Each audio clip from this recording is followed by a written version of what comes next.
Hello and welcome to another tutorial. This is the tutorial that I'm recording for this week as a lecture for this week. So this week we're going to be learning about cascading style sheets, which is CSS. Cascading style sheets generally are incorporated in a web page in three different styles. One is called inline, one is called embedded, and one is called external. Generally speaking, all HTML tags have some set of properties associated with them, and the idea of a CSS is to better present the HTML content. So there's some desktop publishing standards that can be incorporated. There are certain set of more controlled items that the developer would like to have a better control on the page. That's another aspect of CSS. So as the name of HTML suggests, it's a markup language. The idea is to put the content and present it to you. To purify, or I would say to beautify the display of those contents to you, we use cascading style sheet. As the name suggests, it is a sheet that is used for styling. It doesn't exist on its own. It always requires HTML to work. So that is what basically cascading style sheet is. It's a set of properties put together to enhance the look and feel of your HTML page. So right now in front of you, you have a plain HTML page developed in HTML5. We have a head portion, we have a title. In the body we have a header with two headings. We have a break row, or we have a horizontal rule, then we have a section which has a paragraph, and then we have another horizontal rule, and we have a footer in which we have a div. So let me run it so that you can see how the page looks like at this point. And this is pretty much how this page looks like. This is a very simple page developed in HTML. So what we're going to be doing is we're going to be learning how you can incorporate cascading style sheet or CSS to this page.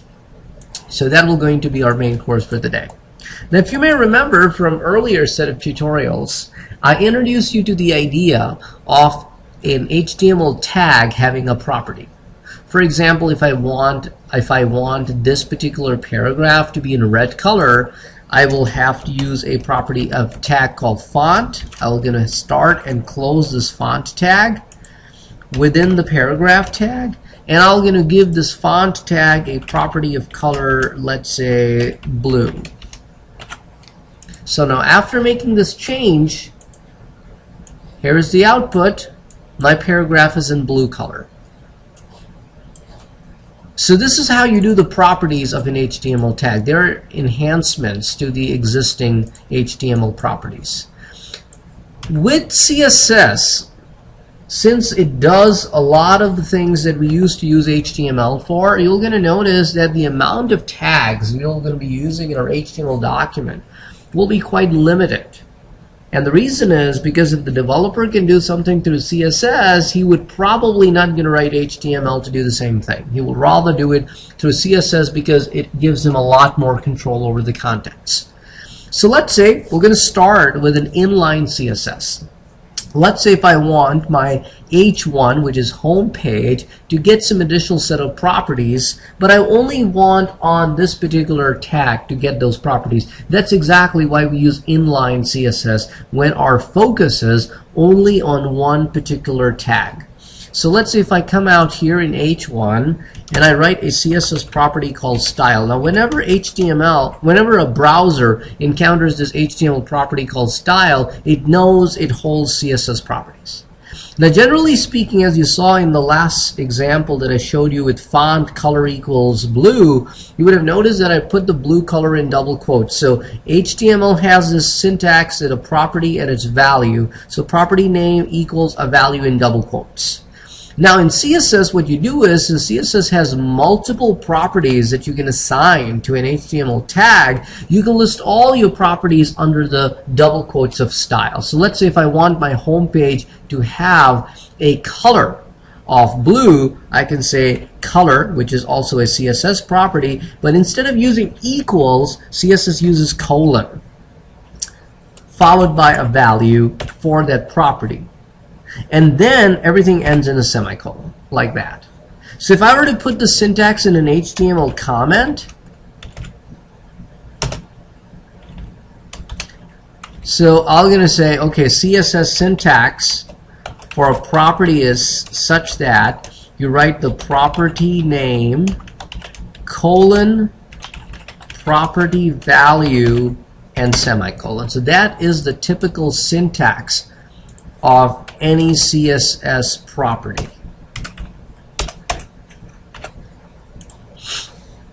Property name colon property value. Now you can leave a space here on both sides, right? It's for readability. You can leave a space here. The next property that you list, you can have a space here. The spaces, the white spaces, are not an issue around these things. But you cannot have a property name which is multi-word like this. Or you cannot have a property value which is a multi-word like this. So there are places in CSS where we have multi-word properties. So this is how we typically write them. We hyphenate the words if it's in the name of the property or if it's in the value of the property. So this is basically called inline CSS. Now let me change this to green so that you can see the difference between this output and the old output. So our old output, if you may remember, was blue in color. Here I am refreshing it.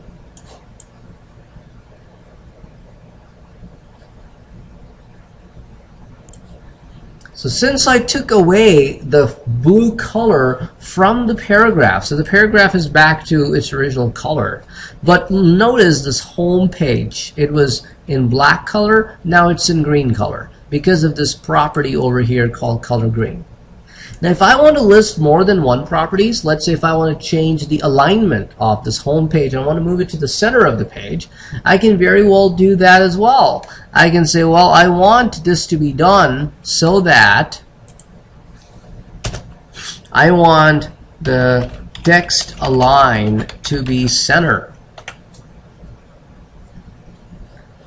So now what happens is when I run this page, this was actually the old output, okay? So now when I run this page, notice the home page is now center aligned. So you can list multiple properties one after another, and notice I used a space here. No big difference, but I cannot use a space here because that's not allowed. So everything has to be written as one entity. Hyphenate it. Now, there's one more thing I want to introduce here before I move on to the next topic, is if I write my properties like this, notice I pressed enter. This is only for the readability of the code. That's all it is. If you notice, it's just the code readability that I'm doing. I've broken things down into multiple steps and I've indented things or anything of that nature. If it's done, we'll have no difference on the output. So as I refresh, my output is exactly the same. Makes no difference to the output. So anyway, this first tutorial that I wanted to introduce to you was about the inline tutorial, the inline CSS, how we use it, why we use it, and in the next tutorial I'm going to introduce to you the embedded on the same example, and in the final one the external. So looking forward. Thank you.